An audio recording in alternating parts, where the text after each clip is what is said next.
Detroit itself offers a lot. You just got to be willing to do it. People don't know what you need unless you open your mouth and say, I need help. What inspired me to get my GED was, it was always a goal of mine. But what made it possible for me to get it was the city of Detroit. They gave you everything you needed to succeed. Just pick up the phone because you already got it in your hand. Get on the website. Detroit for life.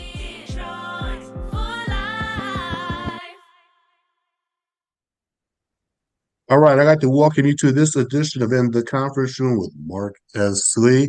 As always, I want to wish you a great day and a great week, and also now happy holidays to all of you. Thank you for tuning in each and every single week where we have conversations with business leaders from across Detroit region as well as across the country. And this week is no exception. I'm so pleased to be being joined in the conference room. Going to be talking about a long-term business in downtown Detroit focused on sustainability. Yes, it's been around for 32 years. And we're going to be talking to Mr. Kosta Vranhnos, and he owns a jewelry store downtown Detroit. Kosta, thank you very much for joining me in the conference room. How you doing? Good, Mr. Lee. Thank you for having me. Absolutely. Tell everybody, so I don't want to mess it up. I want you to say it the right way. The official name of your jewelry store in downtown Detroit and its location as well. The name of the store is Kosta de Oro Jewelers, and I am located in the Millender Center, which is upstairs from the Courtyard Marriott. That's how a lot of individuals recognize it, across the street from the Rensen GM World headquarters. And the reason I want to have this conversation is that there's been so much discussion about entrepreneurship and small businesses in the city of Detroit. And over the last several years, we've had many businesses that have opened up downtown and across the city. And also, as a result of the pandemic, some businesses have closed down. And I think it's important for people viewing us to understand there have been businesses that have been located in downtown Detroit as well as across the city for a long time. So talk to us about your business. How long have you been in business in downtown Detroit? And how have you been able to maintain that sustainability over the years with the different changes across the city, demographically, as well as in terms of the pandemic when people started working from home? How have you been able to adjust? Let's start at the very basics. Talk about your store downtown and then the longevity. How did you decide to become a business owner as well? Well, when I first started out, I was always doing special orders, custom orders for jewelry stores. It gets expensive having a jeweler in store with their insurance, and they're going to get paid whether they're working or not. So the way I started is I had almost 32 accounts, just different jewelers. I would pick up repairs, drop off repairs, pick up new ones, drop off, custom orders for Christmas, Mother's Day, Valentine's Day.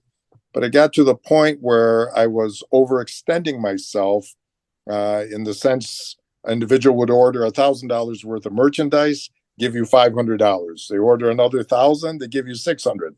So you do that by 30 or so accounts, it can get expensive. I did have a customer here in the Millender Center that I was doing his repairs. We became good friends. And I got a call from the management office that the individual had a heart attack and felt for him. They didn't want, the store to close. They didn't want customers thinking, hey, he took our merchandise and he skipped town. So they asked me if I would come in. He trusted me enough. He gave me the keys and I started in here. He came back. I went back to my own thing. Then I get a call from management. It was a while later that he had passed. So the store was there. I did have a few, the customers that were already coming in, and this was when Ford owned GM. So basically, I've seen it go from Ford to no one to GM, and I can almost say no GM because now it was all working from home. And when you see a building that usually has 8, 9, 10,000 individuals in it, and now it's empty of tenants, empty of shops, restaurants, it's just killing Detroit. So let's talk about when you started the store 32 years ago, I believe, correct? 32 years ago, is that right? Uh, Okay. So talk about the dynamics, talk about the city at that time. What was it like downtown Detroit in terms of the employees, people coming down there and working? Where did you get the majority of your business? So kind of talk about the landscape 32 years ago in downtown Detroit. And we're gonna fast forward to today in a few moments, but talk about what it was like back then from a business perspective as an entrepreneur. Well, as again, when I first started, Ford owned the building, so I had Ford employees, and a lot more traffic. I'm going to say walking around. So most of my traffic, most of my customers was word of mouth, Mhm. and coworkers speaking to coworkers. And around me, there was Ford at the time. There was a city. There was the county, Detroit Water Department. So there were individuals from all over. Then there was that lull when Ford moved and no one owned the building. Um, and then GM came in. They brought down the GM employees. They brought in Blue Cross, Blue Shield. So it was always traffic, and I was okay with that. I grew up in Detroit. Till this day, I have friends and family that have never stepped foot in the store. Even Mm. after 32 years, they, I have individuals tell me to get a real job, and it's if I sat and listened to the naysayers and the negative thinkers, I wouldn't be here. I Yeah. refuse to give up. I've reinvented the wheel. But again, the last couple of years, due to COVID, and as you said earlier, businesses have come and gone. Um, I just refuse to. I've reinvented the wheel. I tried going out to businesses, going out to the apartments, the condos, the townhouses that are down here, and it's been difficult because there's no soliciting. No one wants to work with you. Just to let it be known, like, hey, if you guys need a jeweler, for repairs, for batteries, for custom orders, and I'm the type of person, I have others that started the same time that I did that now own larger jewelry stores where you walk in and their minimum, price point starts at $300, $400, $500. Mhm. Uh, Again, I grew up in Detroit. Um, I've seen its up and down. I've had my ups and downs. So I try to be accommodating, Yeah. what that saying, good guys finish last.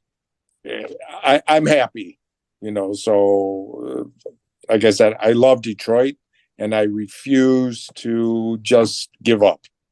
So that begs the next question. As the city has gone through transitions over the years, we know a Yes. lot of different transitions for whatever reason. Hmm. And one would say, Costa, why not relocate? Why did you stay where you are in downtown Detroit? Why not relocate where some businesses have come and gone? Some have moved to other locations across the city. Some have moved out to the suburbs. I understand you love Detroit. So it begs the question, any consideration at any point in time of relocating from downtown, either into another part of the city or another part of the metropolitan area? Why did you decide to stay right there? Because I had a lot of established clientele, and Mhm. I felt bad just to get up and leave. So it was almost easier for me to go out to reestablish to get new clients rather than tell, because I see that done a lot where, and it's more the big businesses, and I take it where they just close their doors and say, oh, uh, a furniture store that did that. I know individuals that lost all kinds of money, deposits, and everything. I can't do that. I was Okay. brought up differently. Um, and again, it's just a matter of um, just not giving up. You know, Okay, sure. And as we think about the over the 32-year period, I'm sure there were a lot of, well, there were more, let me rephrase that, more independent, small family-owned businesses 30 years ago, from the hardware industry to the paint industry. And now we've seen the big box stores. We've seen the national chains have come in to really put their imprints across not just Detroit, but all major cities across the country. Talk about the impact that the bigger stores, the national chains, have had on you, if any at all. Um, they have. I was brought up, and I believe on a one-on-one. You're not an account number. You're not a. Um, Over the years, I've gotten to know a lot of my customers. I call them by Mhm. their first name. A lot of individuals, I've gone out to dinner with them. There have been individuals where they've sponsored me at their church. And so I go and I like meeting individuals. Before I opened the store, I traveled a lot. I traveled the world, and I still keep in touch with individuals from Jamaica, from South Africa, from Australia, from Europe.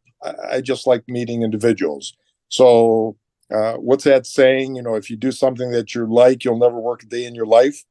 Yeah, Uh, I mean, I work, don't get me wrong. In the last couple of years, I've been working harder and harder.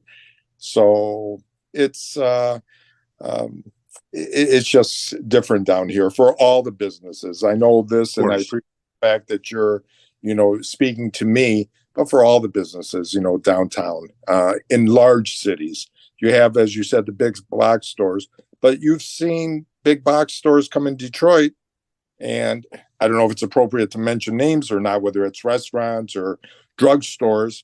You see them, they come in for a year, they get, some tax, help, and then they get up and leave. They can do that. What I'm The, hearing you say though is from your perspective, Costa, you've got personal relationships. You built relationships with a lot of your customers, and yes, this is not a knock on any larger organization or anybody else, but that's the beauty of entrepreneurship and small business owners is they value the relationships where sometimes the larger organizations people feel like a number, right, and that's exactly the part of conversation I want to hone in on is you being downtown all these years, you value your customers value you, and I'm sure that provides at least individualized experiences for them in a long-standing relationship, whereas maybe a larger organization, to your point, they come into a city, they come into a suburban area, it doesn't matter. They may come in, stay for a couple of years, they pull out, then they're gone. And then that right. customer feels like they don't know what to do. They feel lost. And it sounds like one of the advantages that you have as you run your business that you have that personalized service. That's all I have is my word and the work to show who I am. I'm not Okay. saying I'm perfect. I mess up. I've messed up, but I'll sit back and I'll say, "Hey, I messed up. I'm sorry." I'm not afraid to say I'm sorry. Let me fix it, but I can fix it. I don't depend on others. And sometimes that's the difficult part in the sense that I wear all the hats. I Mhm. can't, I wear the hat. I'm the janitor, the maintenance guy, the cleanup guy, Yeah, the janitor, the professional. I can't, the paying the bills. So sometimes it's you're robbing Peter to pay Paul. You want to yell at the guy that didn't do his job. Oh yeah, that's me. So I enjoy it though. I enjoy it. good.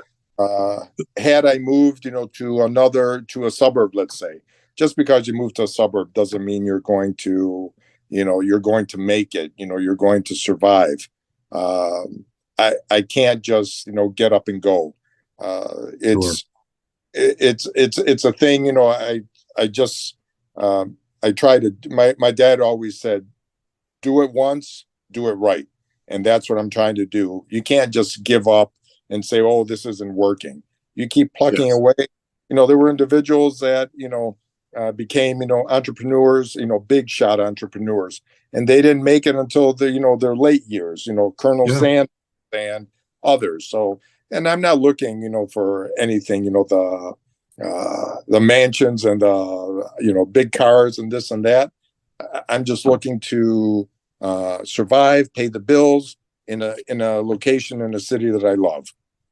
Yeah. If you're just joining us, we're talking to the owner of Kosta, a long-standing jewelry store in downtown Detroit.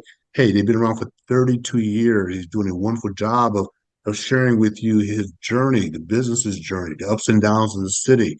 the changing dynamics because of the pandemic, and we're talking about his store, and it's located in downtown Detroit. Before we finish, he'll give you the location, hours, how you can get in touch with them as well. And Kosta is the owner, Kosta Vranhnos, and we're just having a great conversation here. So let's as we move forward, and now the pandemic hits, and certainly people were working from home, people were not working, whatever. There were stimulus dollars coming into the mix and things like that. How did you make the adjustment? I'm sure that you were shocked when the pandemic hit. It really impacted your business, but I'm more concerned about uh, getting through the pandemic. What changes did you make to your business model? And then coming out of the pandemic, have some of those changes, are they still with you, or have you gotten rid of those changes? In other words, what changes have you made as a result of as a result of the pandemic to your business model? I There have been quite a few changes. I lost 9 customers of mine that actually passed away during the pandemic. Uh, Mm, that was sad. But being here this long, I've met the children, the kids of customers of mine that are now have grown, and they're customers of mine. Oh, my mommy trusted you, my dad trusted you, so they come in. What I've been trying to do lately, because the traffic, the walking, the traffic that walks through isn't what it is, because what isn't what it was because, like I said, of the pandemic. I've tried to go around, like I said, to whether it's businesses or to reach out to businesses, like, hey, tell your employees there's a jeweler downtown. They need a watch battery. They need repairs.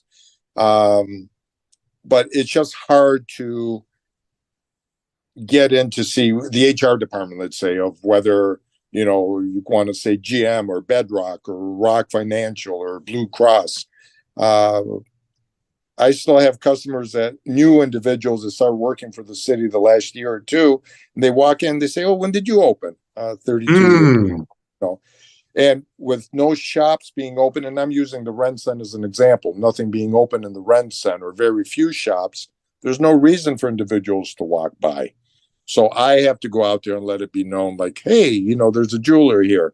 Or I'll mention some of the other shops that are still in the building. So, as you and I were having a conversation recently, you brought to my attention our beloved Detroit Lions. By the way, go Lions! As they Yes. continue, as they continue their path, hopefully towards the playoffs and beyond. But you mentioned that the Lions, our home team, our Detroit Lions, acknowledge your business. Talk to us about what the Lions did as part of the acknowledgement for your business. They're trying to reach out to small businesses to help promote them, to help keep them within the city, because Detroit Lions is a Detroit city team. They're in the city, whereas other teams are located in suburbs of, and they call themselves whatever. So they're reaching out. So I'm a jewelry sponsor for the Detroit Lions. We're still speaking as far as trying to figure out specifics, what exactly that means. But I've been allowed to carry officially licensed Detroit Lions watches, and Awesome. that opened it up to Red Wings, officially licensed Red Wings watches, Detroit Tigers, and now I have Michigan, U of M, that won the Big Ten championship, and Michigan State. So Awesome. it's difficult to try, because I am a small business. It's difficult to try and figure out what everybody wants. Pre-pandemic, let's say now for the holidays, I would make 10 items, 10 different items, 10 of each, and these would be my specials. Now you don't know what to make, how many to make, at what price point. So it's just been difficult. Has that relationship though with the Lions and our other sports teams, has that helped you? Has that helped and opened up new avenues for you in terms of potential customers? For example, and I went to the Lions game a couple weeks ago. Obviously, 65,000 people were there. Right. And but my point is, has that helped to bring additional business to you, or is it still in that infancy phase in terms of how you're trying to get your message out about that relationship as well? Yeah, I guess again we're trying to grow it to see where I can go. Um, it's just certain things. I guess I at this until I discuss with it. We have to, dot the i's, cross the Yes. t's. And, But and don't go into the proprietary things about the relationship, by the way. There's no yes, reason. yes. Got it. So I just have to be, like I said, the watches have helped a lot. A lot of new individuals excited about it. So I'm able to post that on my Facebook page and everything. Um, so I try to say when you call the store, the message, the answer machine basically says, downtown Detroit's full service jewelry store. Because I am one person, I make it, I repair it, whether it's jewelry, whether it's watches. It doesn't. There's not another individual handling it. I'm the one that is doing it. And a little bit here, a little bit there, it adds up. Mhm. It pays the bills. Sometimes it's easier, sometimes it's more difficult. Um, so, like I said, I'm not the type of person to just give up. Mostly for myself, and plus I have a family, Sure. so they're the ones that are going to yell at me. Of course. But they still support you. They'll be there for you always. Yeah. As we So, as so we go yeah. ahead. I'm sorry. So my little one said, he's 14. He said to me, he says, Dad, you can never die. And I said it was one of these heartfelt moments, where I thought, oh, he says, who's going to pay all the bills? But So, I will let me say this. You have a legacy business, meaning you've been around for a while. It's a family-owned business.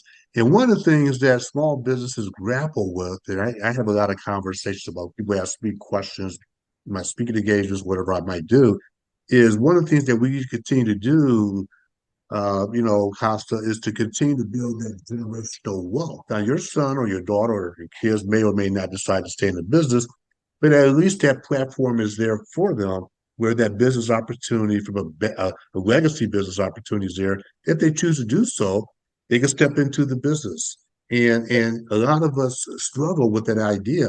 Any thought to maybe passing the business on to the next generation or the generation beyond? In terms of generational wealth, in terms of building that legacy to other family members as well. uh, probably not, Mr. Lee. I mean, I've been, I want my kid. You always want your kids to do better than you, Sure. and they're not. As much as I love them, they're not the type to suffer and go through. They want, if someone came to me right now and said, Costa, you're going to have make X amount of dollars a year, you're going to get insurance, you're going to get 2-3 weeks paid vacation, I'd have a heart attack. I wouldn't know what that is. Yeah. So they're my kids. They're the type, and I think it's a lot of individuals in today's society. They would rather have that, that steady, where everything, how much they're making, how much they're spending, where they're spending. Whereas with me, I have to adjust almost every day, every other day, accordingly. Again, I love what I do, so no one's twisting my arm to do it. Well, as we begin to wrap up, Costa, I want to ask you anything you can say. I'll give you a minute or so, 90 seconds, say whatever you want to say about your business, the location, what makes you unique, why people should come down and pay you a visit as well. I've been here at this location 32 years. Being where I am next to the city county building and dealing with all the judges, the lawyers, the sheriffs, I would have been kicked out of town if I had messed up royally. Again, I've messed up. I'm not saying I'm perfect, but I go back and fix it. I admit to my mistakes. I love meeting individuals. I would love to be given the chance to win individuals over as customers, uh, downtown individuals that work here, citizens of the city. You don't have to come in, with the deep pockets. Come in, meet me, let me do your watch battery. Let me repair something for you. And if you like my, who I am and my service, tell your friend, tell your coworker, tell your individual living next door to you. Yeah. And the website for people, the website and the phone number and the location of the store. Again, the address is 333 East Jefferson, Suite 293. I'm upstairs from the Courtyard Marriott. There's a little shopping mall up there. A lot of small shops. Individuals say they didn't even know this area existed. My phone number is 313-965-4139. My Facebook page. I'm not good on social media, and every time I ask my kids, like, Dad, we already told you. Kosta. Please go in, see what others have said, like it, come down, visit me, come down, say hello. I'd rather an individual come in and say hello to me every day rather than, come in. You have those individuals that come in, negative thinkers. I don't want negative thinkers in my life. And CostaDoroJewelry.com is the website. But again, come visit me. Let me show you what I'm able to do. That's all I'm asking, and let the individual choose for themselves. Well, let me say this as we close. This type of business, right, is the backbone of our economy. And we know that according to the SBA, 60 to 70% of the net new jobs in this country are created by small business owners, and such as Kosta and what they're doing in this city. And I want to point that out because Detroit, in the city itself, has 62,000 small businesses, according to the census data for 2012. Yeah, that's data, but that's the most recent data point. 62,000 small businesses within the city itself, not talking about suburban area. Within the city, it makes it the fourth largest city in the country in terms of the number of small businesses. And people like Kosta and his business, they deserve your support because they pay their taxes. They're committed to the city. You heard him say he loves Detroit. He doesn't want to go anywhere. This is where he wants to be. We would strongly encourage you, and I know people are viewing this interview, not just from across here in Detroit, but across the country. We would encourage you, when you come to the city, pay a visit. If you're here in Detroit, please pay a visit. He gave you his website, his Facebook page. Check him out. Give him a call. Hey, last thing I want to say is, as we referenced earlier in this discussion, small business owners crave your business. You can get that personalized service. I don't know about you. I crave personalized service from people I do business with. And so, Kosta, I want to thank you very much for your time, for joining me today, and really appreciate your time and support and sharing your information with me. Thank you, Mr. Lee. Thank you for having me. And I want to wish you and everyone else happy holidays. Thank you very much. And that's a nice way of segueing to say to all of you, thank you for tuning in to this particular edition of In the Conference Room with Mark S. Lee. But you go all make it a great day, make it a great week. Happy holidays to all of you. And join us soon as we continue the conversation with other business leaders across the city of Detroit and beyond. Thank you all. Have a great day. We'll talk to you soon. I was just working jobs and jobs. It wasn't a career. We were just living paycheck if I was making it to the next paycheck. By me going through the program and obtaining my GED, I have more job opportunities, better job opportunities. I got paid to get my GED, and now I have a great job with benefits working for the Detroit Police Department. Detroit had my back.